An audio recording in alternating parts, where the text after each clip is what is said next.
in a circle, okay? These ring dances had similar meanings all over parts of Africa. When it comes to North America, it will resurface in the form of the ring shout. In this particular form, the singing and the dancing will honor God. Africans who converted to Christianity, either voluntarily or coerced, and this was the case when we talk about different time frames, okay? They would perform the shout as part of their religious ceremonies. But the shout is also going to have secular formations as well, because in African American dance, the secular and the religious are going to come from the same root. In urban black communities and on the plantations, blacks who may have been forced to worship in segregated churches on Sunday mornings would engage in their own kind of worship services outside of the purview of whites. This could have taken place in open spaces in the woods, and these would have been referred to as brush arbor churches.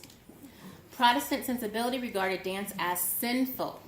Those Africans in America who were caught in this dilemma of how to practice something of their culture of which they were removed, and also be respectful to the new Protestant religion that they had embraced, had to figure out how to do that.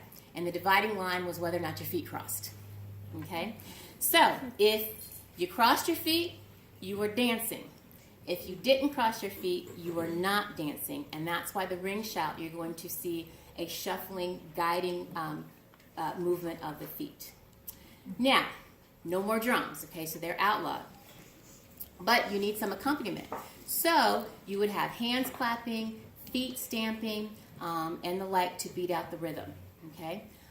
The movements are still going to be African to a certain extent, and the purpose, again, will be, instead of certain deities, it will be for possession by the Holy Ghost or Spirit. Now, Frederick Douglass often talked about religion, but it was typically in the context of him admonishing those whites who professed to be Christians but held others in bondage. And he often refuted that claim that singing and dancing equaled happy, docile slaves.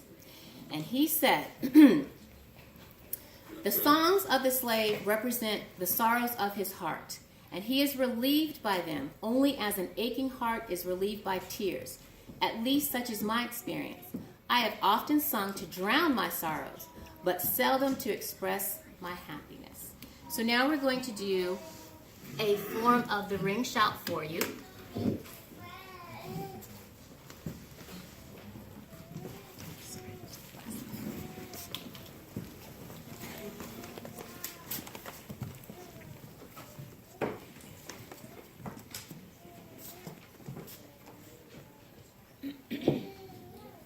Will the circle be unbroken by and by, Lord, by and by, in a better home awaiting in the sky, Lord, in the sky, in the joyous days of childhood, of that all of wondrous love, pointed to the dying Savior.